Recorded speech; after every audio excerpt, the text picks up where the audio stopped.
À l'ouverture de sa conférence de presse tenue ce jeudi 17 avril 2025 au siège du Front populaire ivoirien à Cocody-Vallon, Pascal Affi-N'Guessan, ancien Premier ministre et président du parti, a exigé la dissolution de la commission électorale indépendante dirigée par M. Coulibaly Kuibière. Estimant qu'elle a perdu toute crédibilité, il appelle à la mise en place urgente d'une nouvelle commission électorale véritablement indépendante et impartiale. On l'écoute.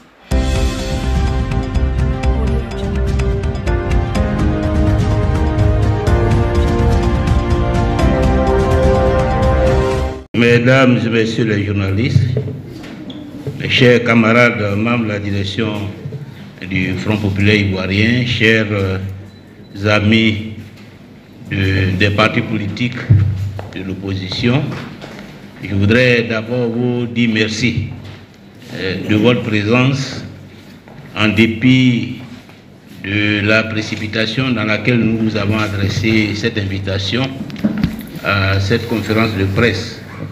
Mais comme vous avez dû le noter, l'actualité politique exigeant, nous étions obligés d'intervenir parce que effectivement celle-ci est brûlante. C'est une conférence de presse donc qui est consacrée à la situation qui prévaut à l'heure actuelle à la CEI, la Commission électorale indépendante. Et en termes de discours liminaire, je voudrais dire que le processus électoral devant conduire la Côte d'Ivoire, notre pays, à des élections pacifiques, transparentes, démocratiques et crédibles en octobre 2025 est en crise. Crise de légitimité, crise de crédibilité, crise de confiance. Cette crise tridimensionnelle a été illustrée la semaine dernière par la décision du PPACI d'une part et du PDCI-RDA d'autre part de retirer leur confiance à la Commission électorale indépendante. Ces deux partis ont été suivis hier mercredi 16 avril 2025 par deux sorties. Celle du parti au pouvoir dans le cadre de ses rendez-vous hebdomadaires avec la presse et celle du président de la Commission électorale indépendante dans une rencontre qu'il a organisée avec les hommes de Dieu.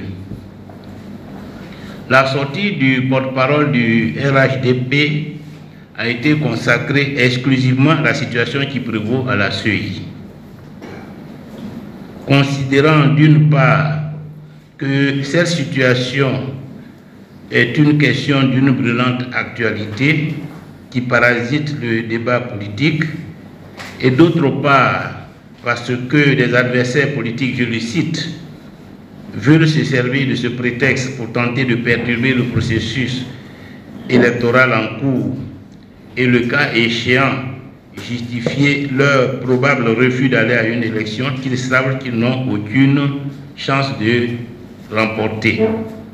Voilà donc ce qui a justifié la sortie du porte-parole du RHDP.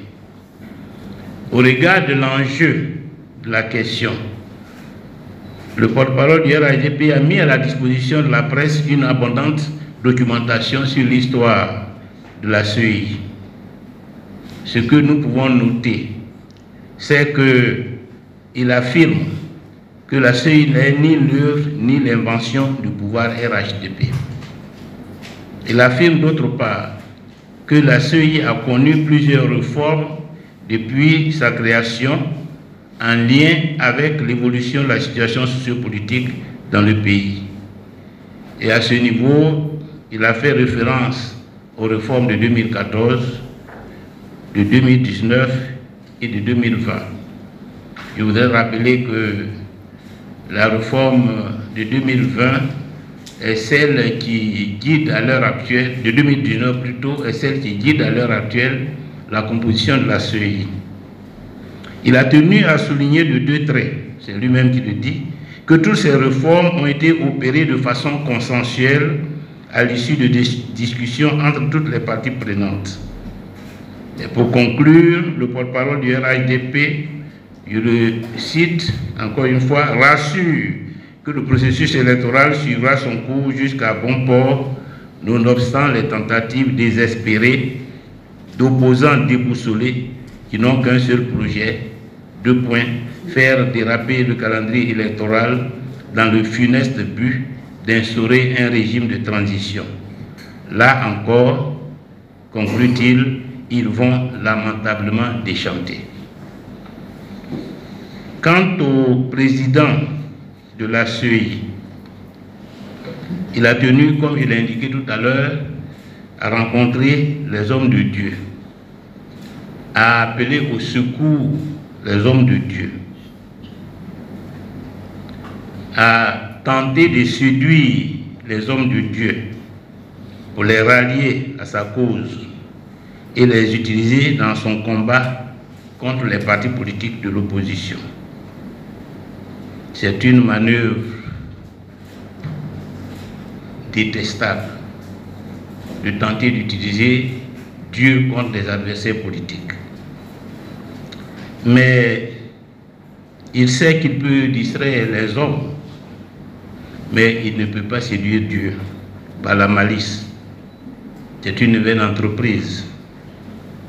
Le mensonge, la diabolisation des autres ne peut prospérer parce que Dieu nous connaît tous et Dieu sait les motivations qui guident l'opposition politique, qu'elles vont dans le sens du bien commun. Parce que si aujourd'hui nous avons des avancées au plan démocratique, c'est principalement grâce à l'opposition politique.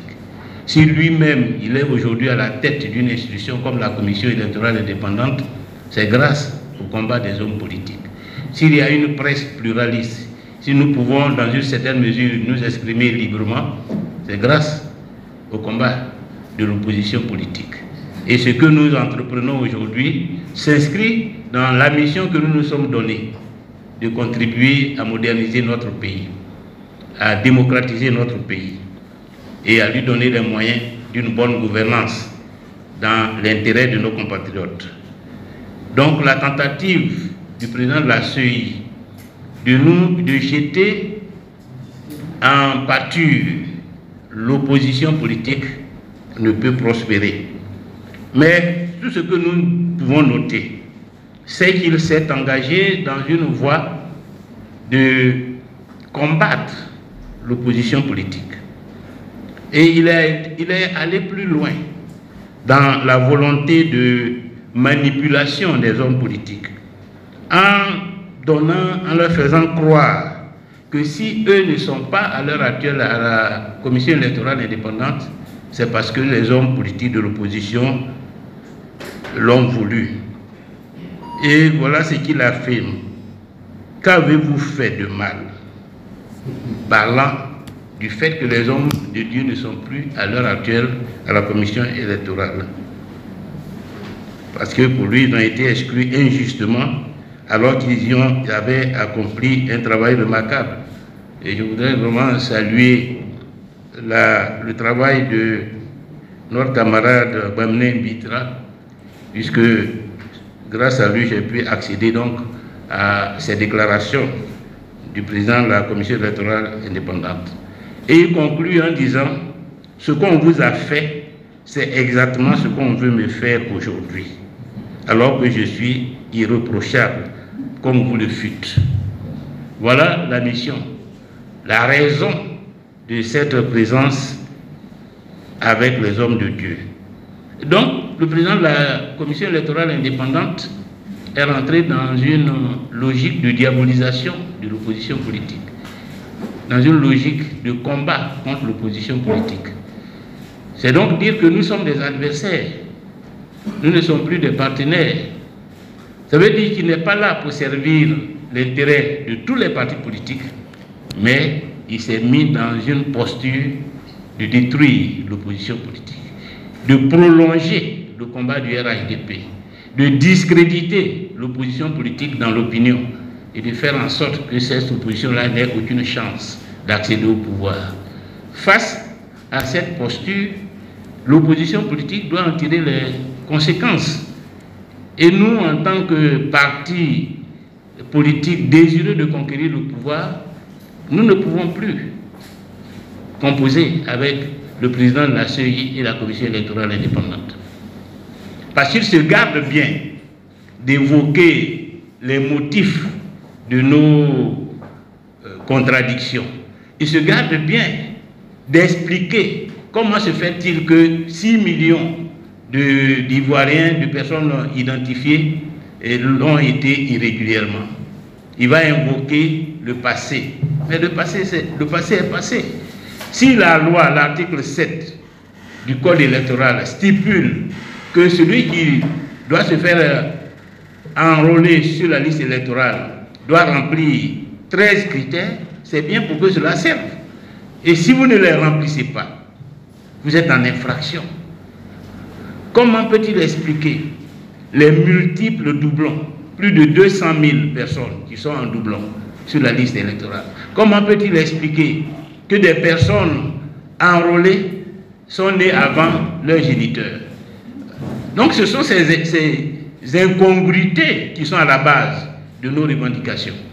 Et c'est pour ces incongruités que nous considérons que la CEI actuelle, dirigée par Cuibert, a échoué.